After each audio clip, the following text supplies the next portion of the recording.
Today is my great privilege and pleasure to be welcoming Dicken Bettinger. Dicken is a Doctor of Education. That's right, isn't it, Dicken? Yes, it is. And you've got your doctorate in counselling psychology, and you've worked your entire career on psychological well-being. So your entire life you've worked in the area of psychology, and you're a licensed clinical psychologist. As what? Yeah, it's a little different in America from how it is over here. Yeah. But obviously, the key thing is that you met Sydney Banks in 1986, and kind of obviously got to know the understanding of the three principles, which, as we know, links our psychological nature with that deeper intelligence, wisdom, spirituality, whatever. And I know that you were living in Vermont for a while, and you co-founded the first three principles training, counselling, education centre, or one of the first, I should say. And then in 2012, you founded your private practice, Three Principles Mentoring. And Dicken offers 4-day immersion retreats for individuals, practitioner development, and advanced training programs. So you kind of cover all bases. And you lead some seminars in Europe as well as the US, which is good to know. Actually, you came and did a seminar with my friend Steve Adair, but I couldn't go because I was on Jamie's final weekend. I was so cross. Oh, yeah. Anyway, yeah, I would have gone because he just ran the corner from me. So Dicken is the co-author of a book on the three principles called Coming Home, Uncovering the Foundations of Psychological Wellbeing, and I can highly recommend it. I've read it myself. You've been happily married for 51 years. You've got 2 grown-up children and 4 adored grandchildren. And I know that you enjoy photography, hiking, canoeing, and kind of anything outdoors by the sound of it. Is that right? Love being outdoors. Yeah, we live in such a beautiful place. Yeah, Washington State is a beautiful place. I've not been there, but I've seen some lovely photographs of it. Yeah, we're right on the coast. We actually live on an island. Right. But it's so close to the mainland that there's bridges coming over to the island. Oh, I see. So you don't have to rely on a ferry. That's right. So I was going to kick off by asking you, Dicken, how long you've been working with young people, because it's young people we're going to be focusing on in this interview. As soon as I graduated from college, I started teaching high school English. Uh-huh. I was 22 years old and looked about 16. And I was teaching high school, mostly juniors and seniors. Mm-hmm. They looked older than me, most of them. And on Parents' Night, the parents all thought when I stood up in my coat and tie and said, "I'm your kid's teacher," they thought I was a student playing a prank. Oh, really? Yeah. But because I looked young, and because I really liked kids a lot, pretty soon more kids were coming to talk to me than were going to the guidance counselors to talk about their problems. Oh, that's interesting. Yeah, the head of the guidance counselors came and said, "What are you doing?" I'm not doing anything. It's sort of the word got out. And I had spent a lot of time studying communication skills already. So I would share communication skills with the kids, and it made a big difference for quite a few kids. And that started my passion working with kids of what can I teach kids, or anybody really, that will help them have an easier time of life. Oh, I see. And so I went and got a master's in counseling psychology in the education department. And then I got my doctorate in counseling psychology in the education department. And I did it intentionally I found one of two universities in the United States that train psychologists in the education department. And the philosophy was, if you're having difficulty in life, it doesn't mean you have some kind of psychological illness. It just means that you're having a rough time and it's not your fault because you just haven't learned yet what you need to learn to have an easier time. So it was really based on the capacity of people to have insight. It's amazing. And so it was also based more, the education department, a lot of people working in that field, like Carl Rogers, were already talking about innate well-being. Abraham Maslow, Carl Rogers, a lot of the pioneers in child-centered learning and education. And so I became immersed in that. And that's why I say that my whole career, even before I got my license as a psychologist, was focused on innate well-being in people. So it wasn't something new to you when you came across Sydney Banks.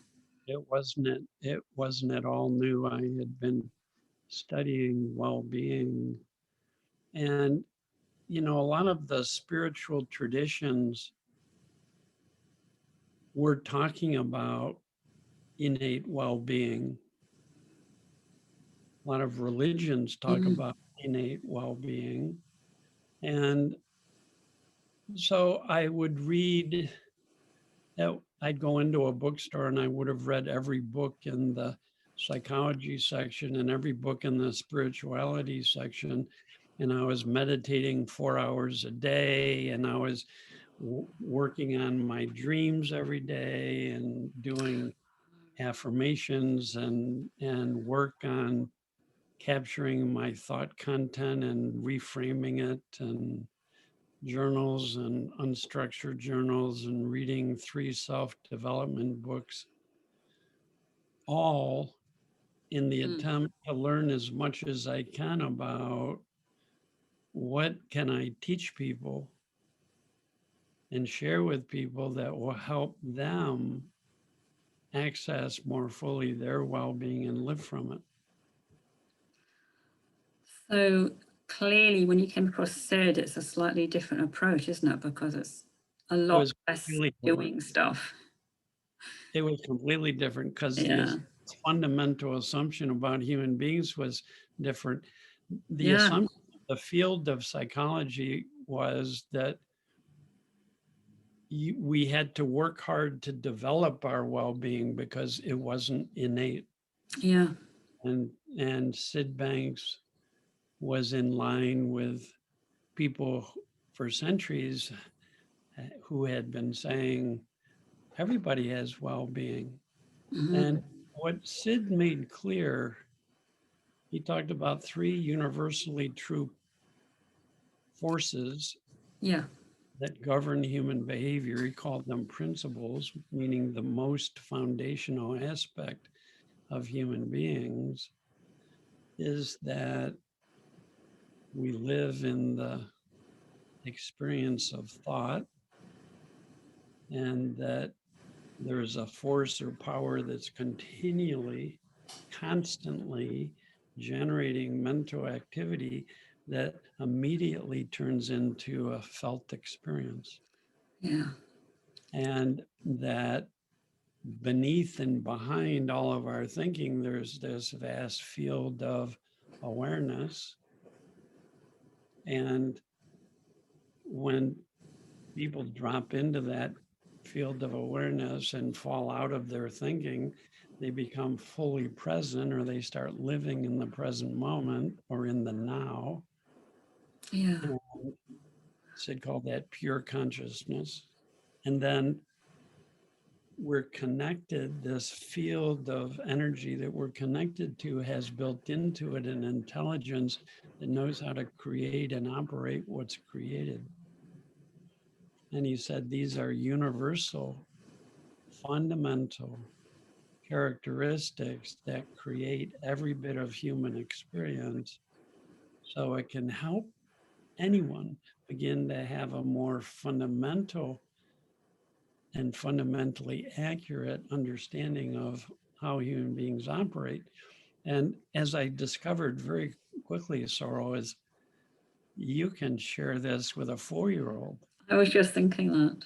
You can share this, and I have through my whole career, and I have colleagues now all over the world who are bringing this into schools and universities and kids of all ages and sharing these understandings. Why is that? Because as anyone has insight into the fundamental nature of how our minds work, those insights raise our overall level of well-being, which allows people to feel better, think better, and deal with situations better. In other words, it helps people access their innate well-being and live from it. And that's what I was always interested in helping people with, especially young kids, because I saw so many young kids just struggling and suffering and having difficulty, great difficulties in relationships, and whether it's with their parents or friends or my heart, I just had so much compassion for them and wanted to find something that I could share with them that was simple and yet could, in a sense, draw forth. Can you maybe give us an example? I remember you talking about a young guy who was at school and never opened his mouth, and his classmates thought he might be mute. Yeah. Your first session when you talked about the music he enjoyed or something like that. Yeah, that's right. He was a high school student. Yeah. And he wore all black. Yeah. And a black trench coat. And he had piercings all over his body, all over his face. And I had never met someone who had more hatred. He literally hated everybody and everything. And I would talk to him and say, well, what do you like to do? And he couldn't think of anything other than there was one thing he enjoyed doing. He'd put his headphones on and turn on heavy metal music. Yeah. As loud as he could get away with until it was just vibrating his whole body. And later I realized that's the only time that his head cleared of all of that painful thinking he was caught up in. And so he was doing the best he could to try and feel better. But boy, was he, I mean, he hated his parents. He wouldn't talk to them. He hated school. He hated teachers. He didn't have a single friend. I could easily have imagined that if that kept going for him, he would have either committed suicide or would have been one of the kids that come into school with a gun. Oh, yeah. He was as unhappy high school student as I had ever met, and I had met a lot of high school kids. And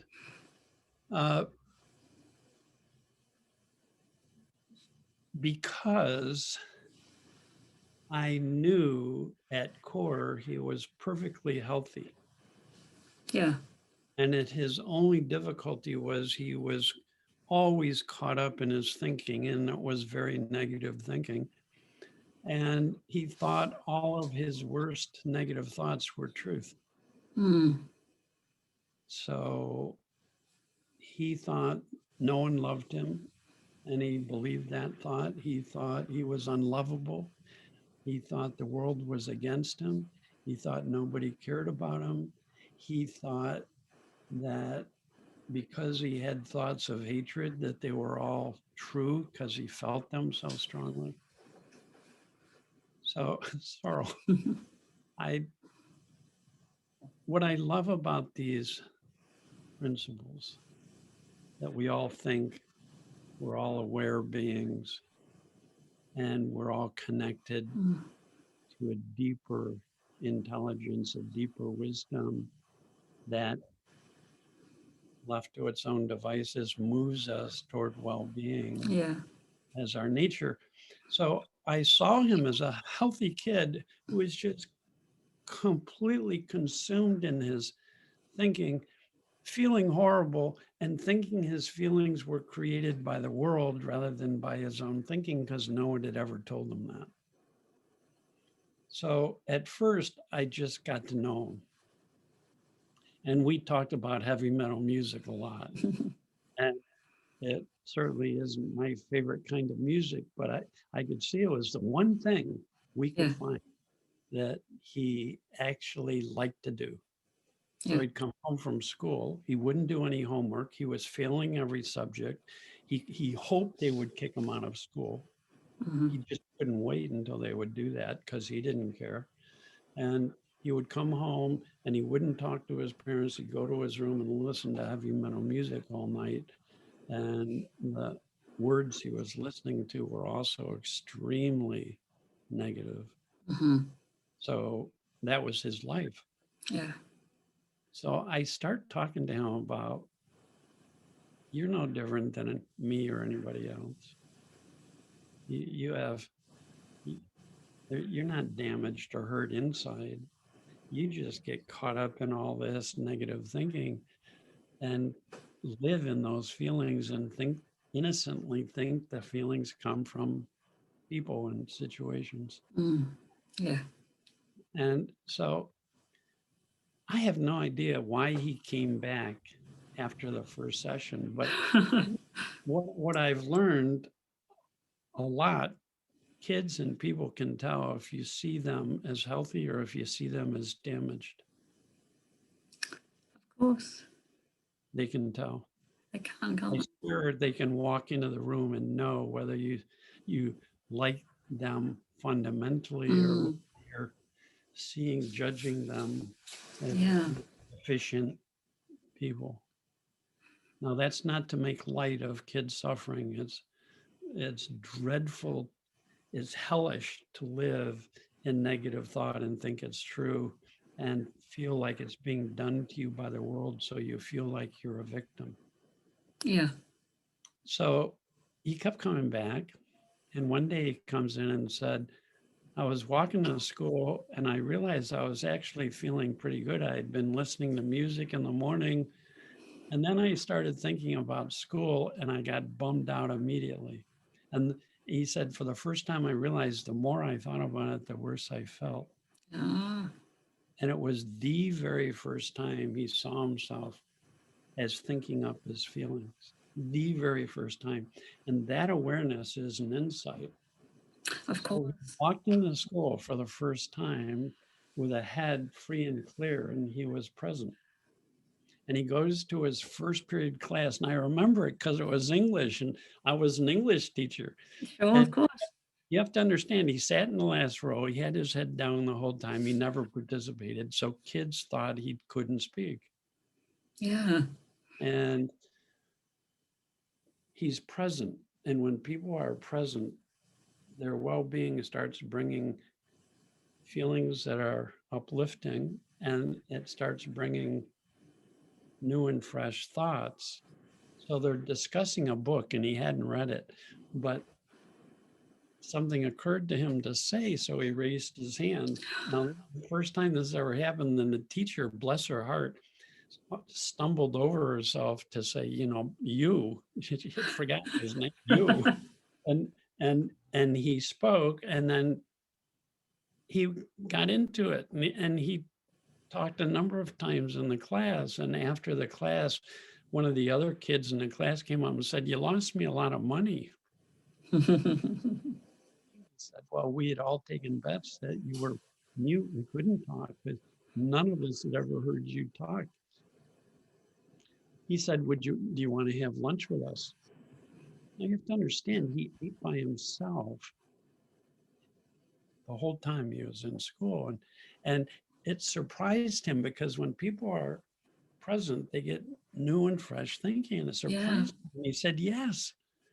And he had lunch with them. And pretty soon he's coming into our sessions going, Dicken, you know, some of these kids are not that bad. If you go halfway, they'll often come and meet you halfway and you can get along with these kids. And then pretty soon he's saying that about the teachers. Oh, wow. And then pretty soon I can see him lightening up as he starts letting go of more and more of the thoughts, negative thoughts when they show up. And he started to feel better for no reason. He just had less thinking on his mind, especially negative thoughts. So he was feeling better and better and better. He starts talking to his parents. They couldn't believe it. He starts doing his homework. He was a very smart kid. He started getting A's and B's. Oh, wow. And I knew our work was done was one day he came in, he was wearing some piece of clothing that had color in it rather than black. And by then we had the best relationship ever. And I go, whoa, Rainbow Man, what's with you? And we had a we had a grand old time, but I knew that he now knew that he was a person who had well-being at core, and that when that his feelings came from thought, and when he would let go of whatever he was thinking and come back to the present moment, that he would start feeling better, be resilient, get over upset, no longer feel victimized by life. And that happened. He became my teacher. He was an inspiration to me, big time. It shows you just how powerful this understanding is, doesn't it? It's very, very powerful. I could tell you stories like this all day long of kids that were suffering terribly. Almost any age you can imagine, suffering terribly. Even some kids that were being abused, who accessed their well-being and began to live a life of compassion and love. It's beautiful. And nobody is ever broken. Even helping, then I started working a lot with parents and helping parents to learn what it means to see the well-being in your kids, and how our presence and warmth and kindness when we bring it to our kids helps bring that out in them. So the word education comes from the Latin root educare, and it means to draw forth. And true education is you draw forth what's inside people. And in this case, it's learning to see well-being in people and to draw it forth. And then I started doing teacher trainings. And then it started to expand. Once I got my license as a psychologist, I said, well, this is the foundation of all human beings. And there's no one that couldn't benefit by insights that would help them be less burdened by thoughts that create tension, stress, and upset, less burdened, more present and enjoying the senses in the present moment, and more trusting in that deeper, intuitive, common sense knowing that any of us have access to guide us through difficult challenges and circumstances. So it's like that inner pilot light that we all have that guides us through. It's always there. My friend Bill Pettit, who's a psychiatrist, would say, all we do is just fan that flame a little bit, and then that kicks off the other burners, and you literally, as people get unburdened by thinking, they literally lighten up, and then pretty soon you can see the light coming out of their eyes. Literally, the eyes That, are windows to the soul. it is amazing when I work with people and you see them light up. Yeah. And it's a lovely metaphor, that the fanning of that initial flame to light up the whole being.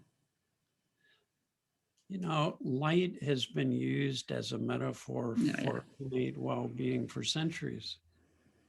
Yeah. For centuries, and every spiritual tradition talks about the light, go to the light, become enlightened, lighten up, be a light unto the world. Yeah. Uncover your light and let it shine forth. It's a beautiful metaphor. It is a beautiful metaphor.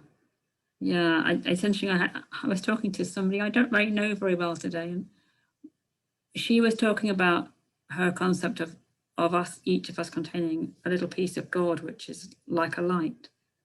Yes. And I was talking about Quakerism, where you have the concept of the inner light, and it's the same notion. Quakerism, Judaism talks about the divine spark within. Yeah.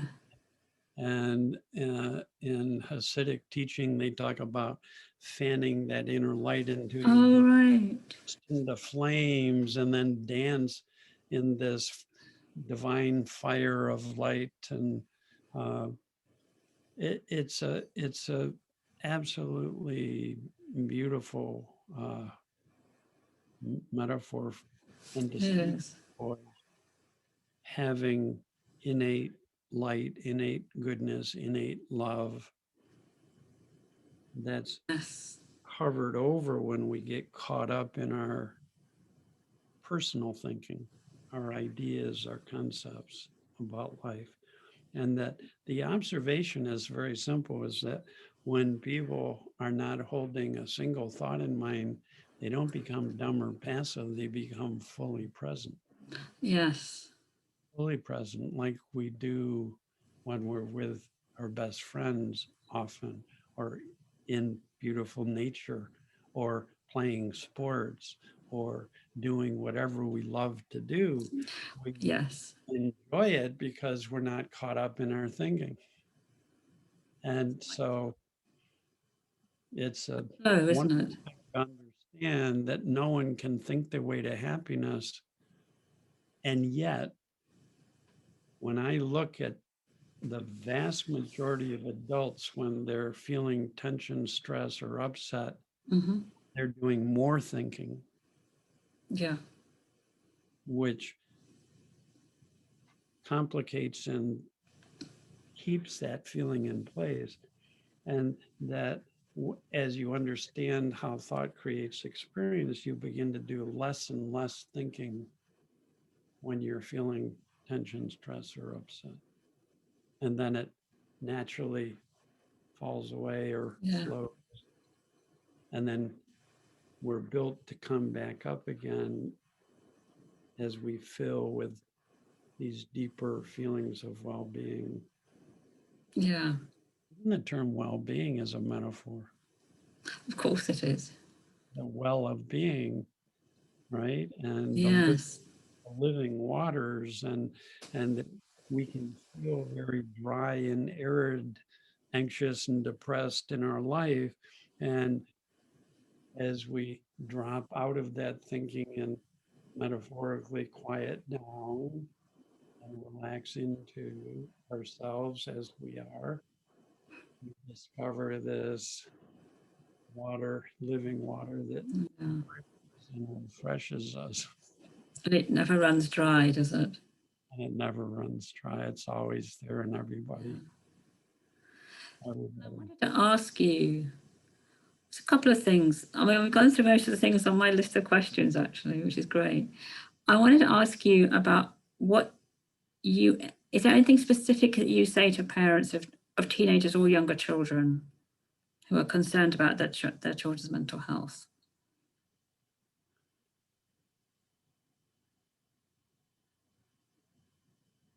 I think it's realistic. I mean, I listen to parents and I have compassion for them because I know they're doing the best they can Yeah. try and deal with whatever their kid is going through. I know from personal experience how hard it is to see your own kids struggling. And I know how much it helped me to learn these fundamental principles that I learned from Sydney Banks of Mm. consciousness and deeper mind, because it helps me to wake up out of thinking that's burdening me as Yes. my worry, my upset, and then to feel even more love and compassion and be able to bring that to my kids.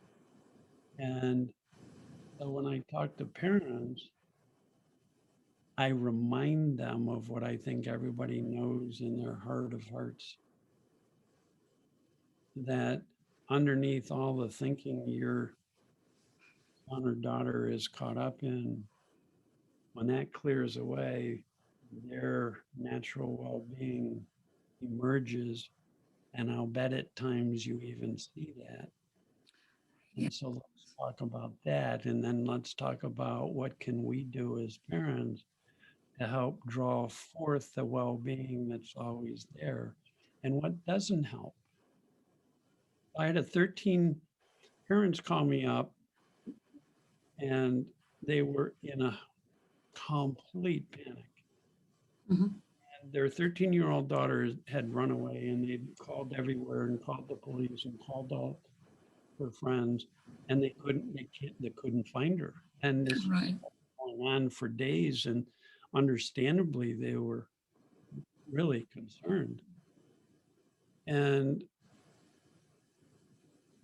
they had done everything they could do until they heard back from somebody or from a daughter.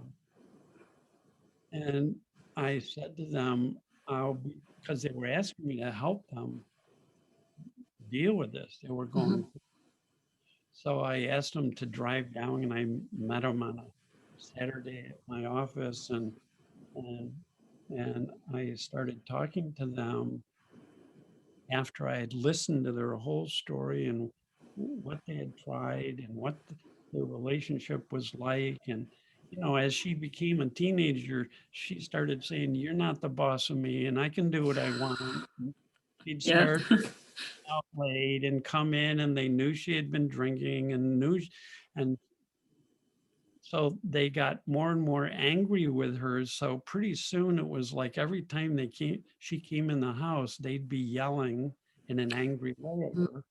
And she would get more and more withdrawn or rebellious in the face of that. And it Mm. was exciting. And it just, when they told me what was happening, I could just see the innocence of it. Right? So I started sharing with them after a while how understandable it was they were feeling what they were feeling and the role thought plays in that, and how underneath that is our well-being, and how we can, if you bring negativity to other people, rarely do you draw forth their well-being. Of course. And I tell you, I don't know, it just at a certain point, first it hit the mom and then the dad, sort of like 1, 2. Oh my gosh, we have been bringing nothing but anger and negativity to our daughter for a whole year now. No wonder she ran away. That alone would explain why she'd say, "I've had enough of this. I'm not putting up with this anymore." They went home. Mm-hmm. And the only thing that had changed is their understanding about what they needed to do differently to come from their well-being toward their daughter. Yeah. And they were desperate. So what did they have to lose? Because what they had been doing wasn't working. It was just making it worse for all of them. So they were prepared for when the phone rang and it was their daughter. saying, I need clothes. I'm coming home. I'm going to get some clothes. If you try to stop me, you'll never be able to do that. And if you do, even if you lock me away, someday I'll break away and I'll run away and you'll never see me again. And you know how they responded? Oh, sweetie, it's so good to hear your voice. Oh my God, we were so worried about you. We just want to tell you how much we love you. And we're realizing now how we've been bringing such negativity to you constantly, and we really are wanting to change, and please come home, and of course you can get clothes. And she's going, who are you, and what did you do with my parents?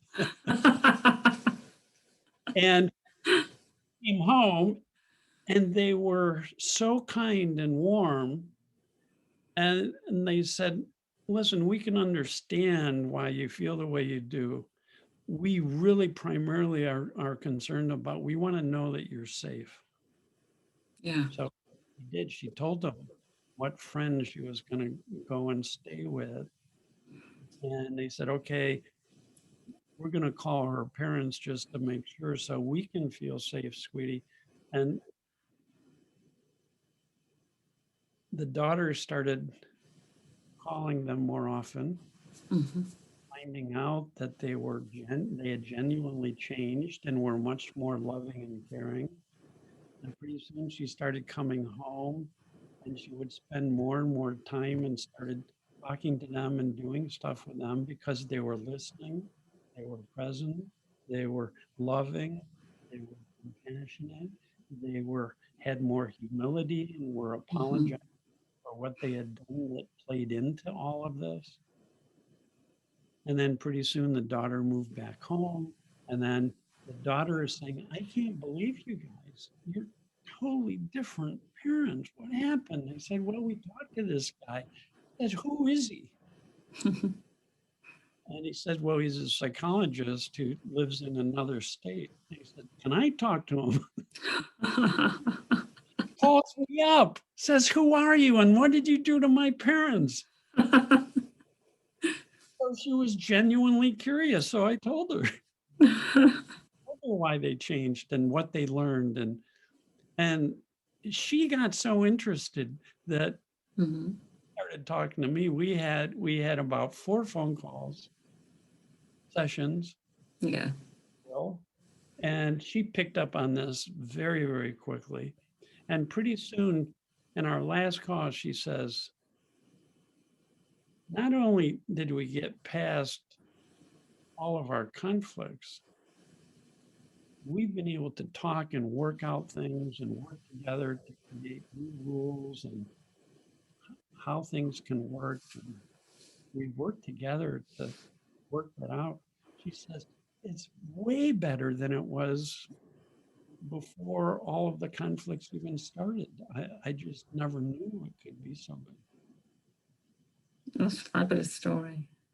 Isn't that something? I mean, I learned so much from these clients and these stories because everybody has wisdom. And once people start to be open to it, and what people share is inspiring, and it helps me to have even more faith and trust that everybody is connected to wisdom and everybody has it. And everybody can see the role thought plays in either uncovering or covering our well-being and wisdom. Do you know what? I was going to ask you about the DSM. I don't know. Are you happy to talk about that, or would you rather leave it out? Oh, I'd like to talk about it. Oh, please do then. I mean, when I was working with insurance companies, they required people would often pay for their therapy with insurance, and the insurance companies require that you give a diagnosis. And as I worked for 10 years as a psychologist before I learned about innate health and thought and consciousness. And after I learned that I had one diagnosis for all people, and it's never changed. Everybody already has perfect mental health, perfect well-being. And at times, all of us get caught up in our thinking in a way that we lose sight of that. Yeah. And then we act on it.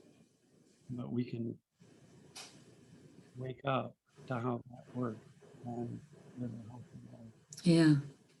It's my one diagnosis for every person. Every person. I don't see mental illness. I see health, and I see why people suffer terribly. Two fundamental reasons. We get wedded to negative thought and think it's true, and believe that the feeling created from that is coming from the world somehow. The traffic Yeah. makes me upset. This person makes me upset. This situation is stressing me out. Yeah. One fundamental reason why human being suffers a misunderstanding that it's thought creating experience, not the world. Yeah. And the second main reason people suffer is they lose connection to wisdom, which brings us peace, joy, love, happiness, creativity, new thoughts, new ideas, insights, inspirations, motivation, aspiration, clarity, perspective, common sense, on and on and on and on. All of that comes in moments when our minds are open. Yeah. When anybody loses connection with that dimension of their being, since we're human beings, they'll suffer. Yeah. And so that's what I remind people of. Sorry, that last I missed. Oh, Dicken, you've gone really quiet. Maybe you've just dropped your voice a bit.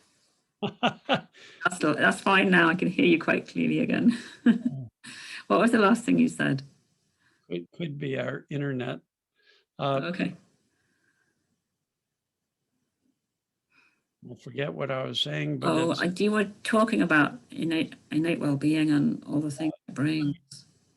I know what I was saying. I just remind people that you have perfect well-being because you're connected to this deeper intelligence in life. Yeah. You are a thinker, and you can become aware of the role thought plays in your life, and you can become aware of your connection to wisdom. Yes. And it's built into everybody already, everything we need to wake up to our well-being and live from it. It's built into everybody. I've seen no exception to this. Well, it's a universal principle. It's going to be there for everyone, isn't it? So. It's like gravity. Yeah, exactly. It's like gravity. These forces that create experience and create life have always been true and are true for everybody. So this is very scientific. It's aligned. This understanding is in alignment with science. Yeah. With the essence of spiritual, even religious teaching. So it's just reminding people of our capacity to be loving, compassionate human beings. And it's all that we need for that's already built into. And it's a very simple truth, isn't it, really? Very simple. Yeah. Principles in any science bring a very complex field down to fundamentals. All human beings think, all human beings are conscious, all human beings have a mind that's capable of far greater things than we had ever known. Yeah. Simple truth. Shall we leave it there? That feels like a good place to end. Right. And thank you so much. I was just going to ask you one more thing. If people want to contact you, do you have some contact details where they can find you? You know, the easiest way is to do it directly. My email is Dicken, Dicken. Bettinger, Bettinger @gmail.com. At Gmail. Gmail. Gmail. So dicken.bettinger@gmail.com. That's also nice and simple. Yeah, it is. Thank you ever so much. I'm going to stop the recording. Okay. Thanks, Sorrel.